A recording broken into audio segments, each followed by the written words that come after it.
إن الحمد لله نحمده ونستعينه ونستغفره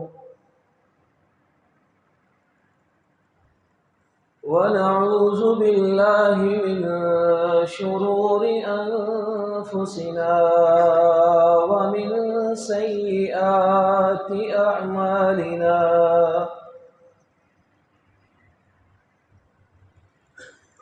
من يهده الله فلا مضل له ومن يضلل فلا هادي له وأشهد أن لا إله إلا الله وحده لا شريك له وأشهد أن محمدًا عبده ورسوله أما بعد فإن خير الحديث كتاب الله وخير الهدي هدي محمد صلى الله عليه وسلم وشر الأمور محدثاتها وكل محدثة بدعة وكل بدعة ضلالة وكل ضلالة في النار.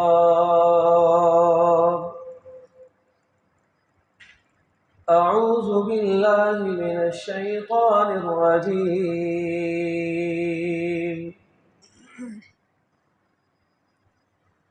ومن يبتغ غير الإسلام دينا فلن يقبل منه وهو في الآخرة من الخاسرين. اور جو شخص بھی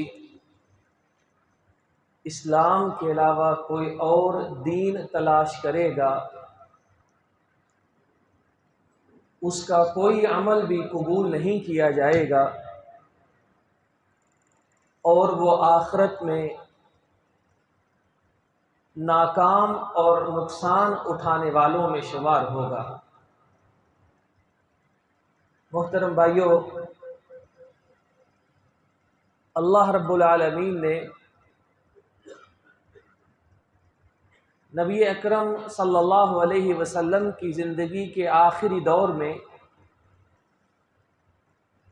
جو آخری آیات نازل فرمائیں ان میں یہ اعلان بھی کیا گیا تھا کہ اب ہم نے تمہارا دین بالکل مکمل کر دیا ہے اور ہم اسی کو تمہارے لیے دین بنا کر خوش ہیں. یہ ایک نعمت ہے جو ہم نے تم کو عطا کی ہے.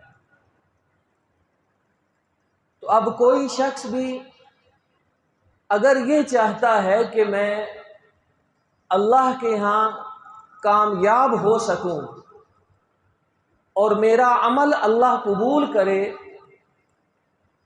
تو اس کا صرف ایک ہی طریقہ ہے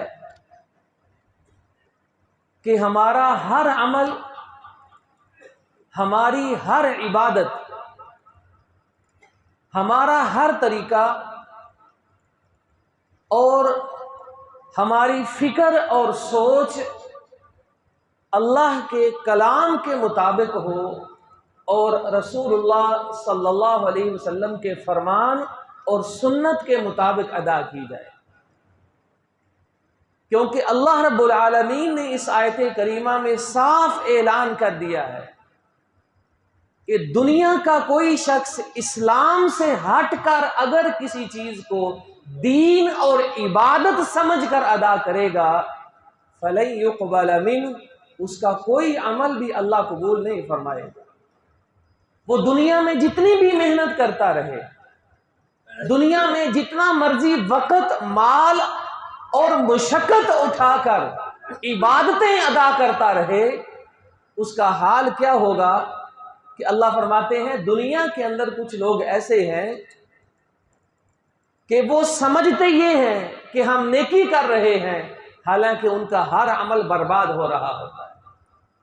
ایک مسلمان کو یہ سبق اچھی طرح سے یاد رکھنا چاہیے کہ نیکی وہ نہیں جو میری عقل مجھے سمجھاتی ہے، نیکی وہ نہیں جو لوگ میرے سامنے کر رہے ہوتے ہیں، نیکی وہ نہیں ہوتی جو میں نے بچپن میں اپنے خاندان میں، برادری میں، اپنے علاقے میں، اپنے ماحول میں لوگوں کو کرتے دیکھا ہوتا ہے۔ عبادت اور نیکی کا معیار یہ نہیں ہوتا ہے، نہ اپنی عقل نہ دوسروں کا طریقہ، یہ کوئی نیکی کا معیار نہیں۔ نیکی کا معیار کیا ہے؟ اللہ نے فرمایا لَقَدْ كَانَ لَكُمْ فِي رَسُولِ اللَّهِ أُسْوَةٌ حَسَنَةٌ، تمہارے لیے نمونہ اور مثال صرف ہمارے پیغمبر کی ذات ہے۔ یہ دیکھو کہ کیا یہ نیکی اور عبادت اللہ کے رسول نے ادا کی ہے؟ کیا اس مہینے میں، کیا دن یا رات کی اس گھڑی میں، کیا سال کے بعد اس موسم اور اس وقت میں اللہ کے نبی بھی یہ کام کرتے تھے جو آج ہم کر رہے ہیں؟ اللہ کے نبی پر بھی سال کے 12 مہینے آیا کرتے تھے، اللہ کے نبی کے زمانے میں بھی مہینے کے 30 دن آیا کرتے تھے، اللہ کے نبی کے دور میں بھی ہفتے میں 7 دن ہوا کرتے تھے، اللہ کے رسول علیہ السلام کی زندگی میں بھی دن رات کے 24 گھنٹے ہی ہوتے تھے۔ یہ دیکھو کہ 24 گھنٹوں میں، 7 دنوں میں، 30 دنوں میں یا سال کے 360 دنوں میں کس وقت کون سا عمل اللہ کے رسول نے کیا ہے، ہم صرف وہ کریں گے۔ کوئی خوشی ہو یا غمی ہو، اس کا نمونہ بھی اللہ کے نبی کی ذات میں موجود ہوتا۔ دیکھیے رسول اللہ صلی اللہ علیہ وسلم نے کس قدر ٹھوس، دو ٹوک اور ایک واضح پیمانہ ہمارے لیے اس حدیث میں بیان کیا۔ اللہ کے رسول علیہ السلام فرماتے ہیں، صحیح مسلم میں یہ روایت آتی ہے، من عمل عملا، کہ جس شخص نے کوئی ایسا عمل کیا، چھوٹا ہو بڑا ہو، پیسہ لگا کر یا مشقت اٹھا کر کوئی عمل ایسا کیا، لیس علیہ امرنا، جو ہمارے حکم اور ہمارے طریقے کے مطابق نہیں ہے۔ دیکھیے کتنی واضح اور آسان بات ہے، اس میں کوئی مشکل ہے کہ انسان کو سمجھ میں نہ آئے؟ فرمایا کوئی عمل اگر کسی نے ایسا کیا ثواب کے لیے، نیکی کے لیے، اپنی نجات کے لیے، اللہ کی رضا کے لیے، لیس علیہ امرنا، جو ہم نے نہیں سکھایا ہے، جو ہم نے نہیں بتایا ہے، جو ہمارا طریقہ نہیں ہے، تو کیا ہوگا؟ فَهُوَ رَدٌّ، اللہ اس کو ضائع کر دے گا۔ انسان جتنا بھی سمجھتا رہے کہ نیت میری بہت اچھی ہے، سوچ جتنی بھی اچھی ہو، نیت جتنی بھی نیک ہو، صرف نیت نیک ہونے سے اللہ عبادت قبول نہیں کرتا۔ اس کی ایک مثال سنیے، سنن ترمذی میں ایک روایت آتی ہے کہ عبداللہ بن رواحہ رضی اللہ تعالی عنہ ایک صحابی رسول تھے۔ نبی کریم علیہ السلام نے صحابہ کرام کا ایک لشکر جمعے کے دن روانہ کیا کہ آج صبح نکل جاؤ، فلاں جگہ چل جانا ہے، وہاں جا کر دشمن سے تم نے لڑائی کرنی ہے۔ اللہ کے نبی نے خود صحابہ کرام کو لشکر بنا کر، نامزد کر کے، راستہ، جگہ، ہر چیز سمجھائی اور ان کو الوداع کر دیا۔ عبداللہ بن رواحہ یہ صحابی رسول، اسی لشکر میں اللہ کے رسول علیہ السلام نے ان کو نام لے کر شامل کیا کہ یہ بھی آپ کے ساتھ جائیں گے۔ وہ جانے کو تیار تھے، لشکر چلا گیا، لیکن یہ کیا سوچتے ہیں کہ آج جمعے کا مبارک دن ہے، میں جمعے کا خطبہ اور نماز اللہ کے نبی کی اقتداء میں مسجد نبوی میں ادا کروں گا، اس کے بعد تیز تیز جلدی جلدی سفر کر کے اپنے ساتھیوں کے ساتھ مل جاؤں گا، میں پیچھے نہیں رہوں گا۔ کتنی بڑی سعادت کی بات ہے۔ اللہ کے نبی کی اقتداء میں جمعہ پڑھنے کا شوق دیکھیں کتنا اچھا ہے۔ مسجد نبوی کے اندر نماز کی فضیلت کتنی زیادہ ہے، کوئی مقصد نہیں، نیت صرف یہ ہے کہ اتنی بڑی نیکی اللہ کے نبی کی زندگی میں آپ کے پیچھے جمعہ پڑھ لوں، جہاد سے پتہ نہیں واپس آنا ہے یا وہی شہید ہو جانا ہے۔ نبی کریم علیہ الصلوۃ والسلام نے خطبہ جمعہ ارشاد فرمایا تو دیکھا صحابہ کرام میں عبداللہ بن رواحہ بھی بیٹھے۔ رسول اللہ صلی اللہ علیہ وسلم نے فرمایا عبداللہ تم اپنے ساتھیوں کے ساتھ نہیں گئے؟ انہوں نے کہا اللہ کے نبی مجھے کوئی عذر نہیں، میں نے جانا ہے، صرف آپ کے پیچھے جمعہ پڑھنے کے لیے رکا ہوں۔ تو رسول اللہ صلی اللہ علیہ وسلم نے ارشاد فرمایا لو انفقت ما فی الارض جمیعا، اگر تو زمین کے سارے خزانے بھی خرچ کر کے اللہ کو راضی کرنا چاہے اور سارے خزانے اللہ کی راہ میں خرچ کر دے، ما ادرکت فضل غدوتہم، جنہوں نے صبح جا کر جو نیکی اور ثواب کمایا ہے تو کبھی وہ ثواب زمین کے سارے خزانے دے کر بھی اللہ سے حاصل نہیں کر سکتا۔ نیکی وہ نہیں ہوتی جو بندہ اپنی عقل سے سوچتا ہے، نیکی وہ نہیں ہوتی کہ نیت ٹھیک ہے میں جو مرضی کروں۔ نیکی کون سی ہوتی ہے؟ جو اللہ نے یا اس کے رسول نے بتائی ہوتی ہے۔ حضرت عبداللہ بن عمر رضی اللہ تعالی عنہ ایک جگہ بیٹھے تھے، ایک شخص نے چھینک ماری اور چھینک مار کر دعا پڑھتا ہے الحمدللہ والسلام علی رسول اللہ۔ عبداللہ بن عمر رضی اللہ تعالی عنہ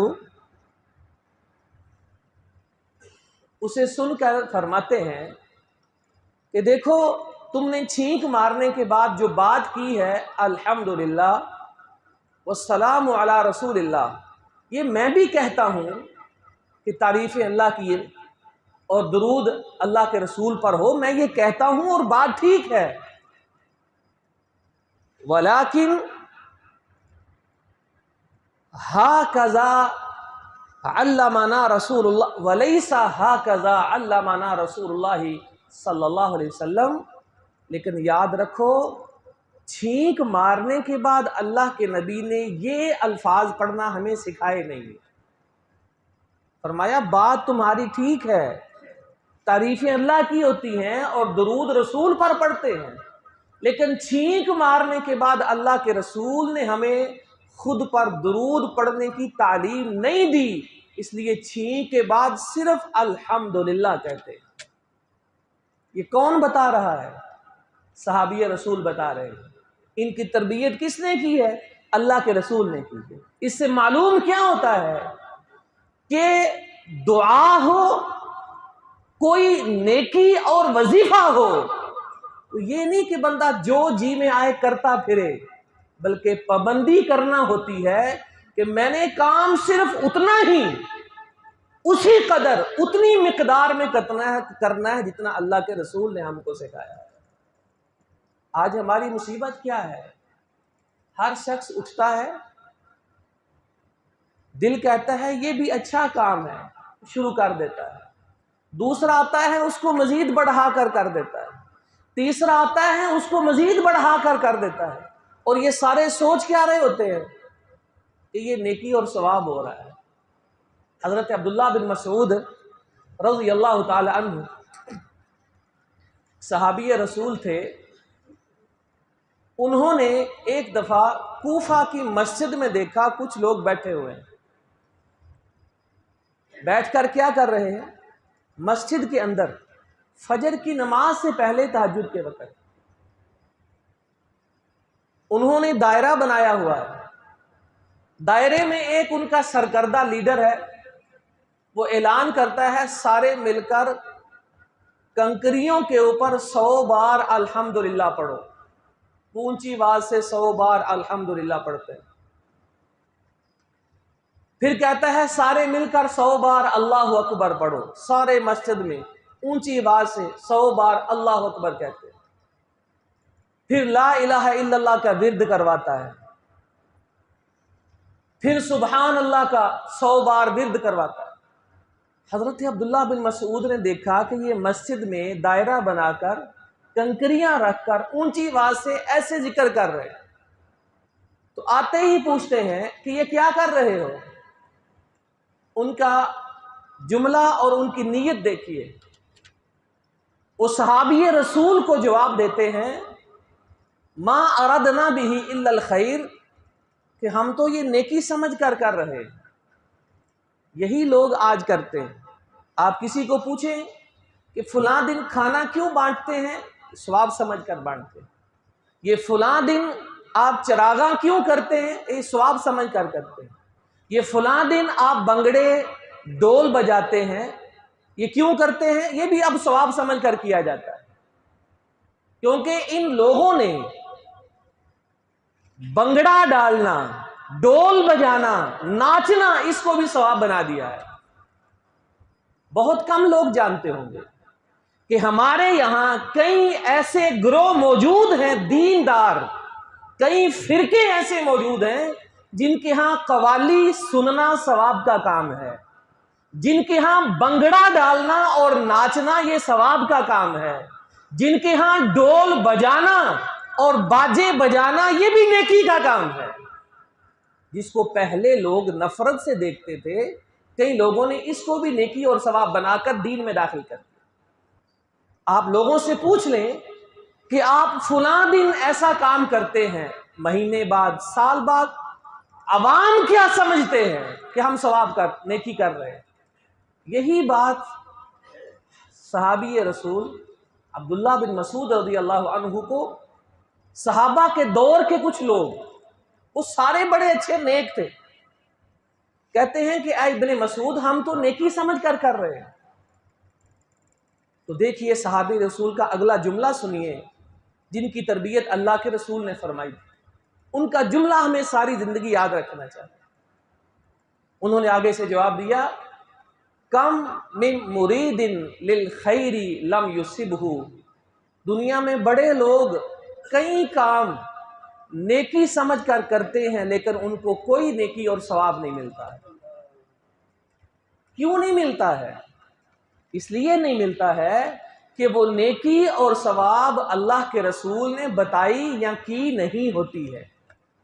اتنی موٹی بات آج ہمارے معاشرے میں لوگوں کو سمجھ میں نہیں آ رہی، اس لیے آپ دیکھیں گے کسی نے کسی دن کو اپنے لیے مبارک اور مقدس بنایا ہے، کسی نے کسی دن کو اپنے لیے جشن اور تہوار بنایا ہے، حالانکہ میں نے جیسا کہ عرض کیا سال کے اتنے ہی دن اللہ کے نبی کی زندگی میں ہوتے تھے، اتنے ہی مہینے ہوتے تھے، اتنے ہی مہینے کے دن ہوتے تھے، اتنے ہی دن کے گھنٹے ہوتے تھے۔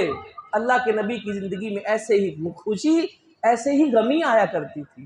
اللہ کے نبی جب دنیا سے فوت ہوئے، حضرت ابو بکر صدیق کے پاس خلافت اور حکومت موجود تھی۔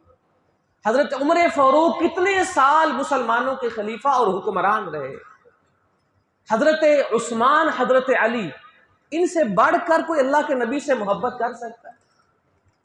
30 سال یہ لوگ اللہ کے نبی کے بعد دنیا میں حکمران رہے، ہر قسم کے وسائل موجود۔ آپ حیران ہوں گے کہ رسول اللہ صلی اللہ علیہ وسلم نے اگر زندگی میں کبھی مسکرا کر بات کی ہے، صحابہ نے آپ کی مسکراہٹیں بھی ذکر کی ہیں اور کتابوں میں لکھ دی ہیں۔ اللہ کے نبی کے کبھی آنسو نکلے، صحابہ کرام نے آپ کے آنسو بھی لکھ دیے اور حدیث کی کتابوں میں موجود ہیں۔ لیکن اتنی بڑی بات ہو کہ اللہ کے نبی کی ولادت کا دن ہو اور جشن تہوار بنایا گیا ہو، نہ صحابہ نے کبھی لکھا ہو، نہ حدیث کی کتابوں میں کبھی ذکر ہوا ہو، نہ حضرت ابو بکر صدیق سے ذکر ہو، نہ حضرت عمر فاروق سے ذکر ہو، نہ حضرت عثمان سے ذکر ہو، نہ حضرت علی سے ذکر ہو، اور آج کا مسلمان یہ کہے کہ میں تو ہر سال جشن مناؤں گا اور سمجھے یہ کہ میں ثواب کا کام کر رہا ہوں۔ امام مالک رحمت اللہ علیہ کے پاس ایک شخص آیا، پوچھنے لگا کہ میں حج پر مکہ جا رہا ہوں، مجھے یہ بتائیے کہ اللہ کے نبی جب مدینہ سے حج کے لیے تشریف لے گئے تھے، یہ بات ذرا بڑے دھیان سے سنیے، میں یہ پوچھنا چاہتا ہوں کہ اللہ کے نبی نے احرام کہاں سے باندھا تھا؟ امام مالک نے کہا کہ رسول اللہ صلی اللہ علیہ وسلم جب حج پہ تشریف لے گئے تو آپ نے مدینہ سے باہر نکل کر چند کلومیٹر کے فاصلے پر مسجد ذوالحلیفہ وہاں سے احرام باندھا تھا۔ حدیث سنا دی، اللہ کے نبی کی سنت بتا دی۔ اب وہ شخص کیا کہتا ہے؟ کہتا ہے لیکن میری نیت یہ ہے کہ میں احرام باندھوں، مسجد نبوی کے اندر حضور کی قبر کے پاس سے میں احرام باندھنا چاہتا ہوں، میرا ارادہ تو یہ ہے۔